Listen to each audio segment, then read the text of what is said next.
Hello friends, मैं अमृता मिश्रा अपने YouTube channel जय अमृता स्टोरीज में आप सभी का स्वागत करती हूँ। आज मैं आप सभी को हरियाली तीज व्रत कथा सुनाती हूँ। श्रावण मास के शुक्ल पक्ष की तृतीया तिथि को श्रावणी तीज कहते हैं, परंतु ज्यादातर लोग इसे हरियाली तीज के नाम से जानते हैं। यह त्योहार मुख्य रूप से उत्तर भारत में मनाया जाता है। इस दिन स्त्रियां माता पार्वती जी और भगवान शिव जी की पूजा करती हैं। इस दिन महिलाएं निर्जला व्रत रखती हैं। इस दिन महिलाएं पूरा दिन बिना भोजन जल के दिन व्यतीत करती हैं तथा दूसरे दिन सुबह स्नान और पूजा के बाद व्रत पूरा करके भोजन ग्रहण करती हैं। इसी वजह से इस व्रत को करवा चौथ से भी कठिन माना जाता है। इस दिन जगह जगह झूले पड़ते हैं। इस त्योहार में स्त्रियां हरा लहरिया या चुनरी में गीत गाती हैं, मेहंदी लगाती हैं, श्रृंगार करती हैं, झूला झूलती हैं और नाचती हैं। हरियाली तीज के दिन अनेकों स्थान पर मेले लगते हैं और माता पार्वती की सवारी बड़े धूमधाम से निकाली जाती है। हरियाली तीज की पूजा विधि। पूजा शुरू करने से पहले सभी आवश्यक वस्तुएं जैसे भगवान शिव और देवी पार्वती की मूर्ति या छवि, फूल, धूप, दीपक, फल, मिठाई, पानी, दूध, दही, शहद और अन्य प्रकार के प्रसाद को इकट्ठा करके रखना चाहिए। उस जगह को साफ करना चाहिए जहाँ पूजा करना हो। मूर्ति, तस्वीर को फूल माला से सजाना चाहिए। दिव्य वातावरण बनाने के लिए धूप और दीपक जलाना चाहिए। शिव और देवी पार्वती को प्रसाद, फल, फूल, मिठाई और अन्य वस्त्र चढ़ाना चाहिए। इसके बाद कथा सुनना चाहिए। इसके बाद आरती करना चाहिए। अपने परिवार की सुख समृद्धि के लिए भगवान से प्रार्थना करनी चाहिए।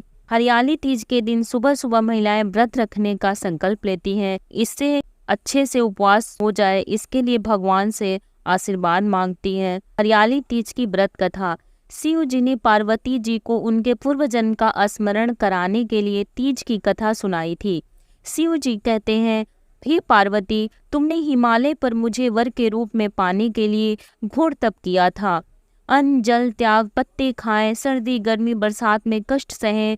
तुम्हारे पिता दुखी थे। नारद जी तुम्हारे घर पधारे और कहा, मैं विष्णु जी के भेजने पर आया हूँ। वह आपकी कन्या से प्रसन्न होकर विवाह करना चाहते हैं। अपनी राय बताइए। पर्वतराज प्रसन्नता से तुम्हारा विवाह विष्णु जी से करने को तैयार हो गए।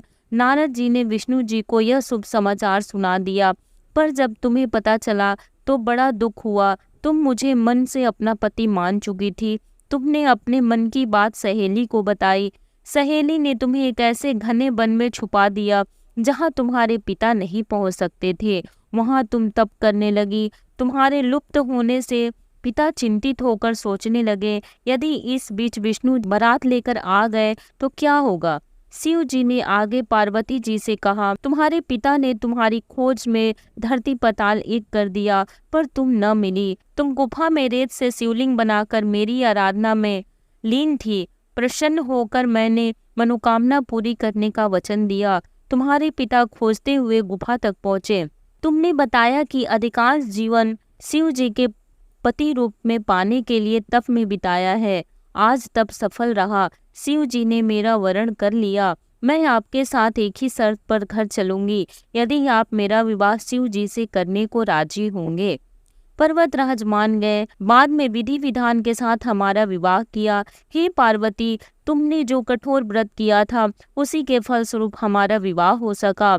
इस व्रत को निष्ठा से करने वाली स्त्री को मैं मनोवांछित फल देता हूँ। उसे तुम जैसा अचल सुहाग का वरदान प्राप्त हो।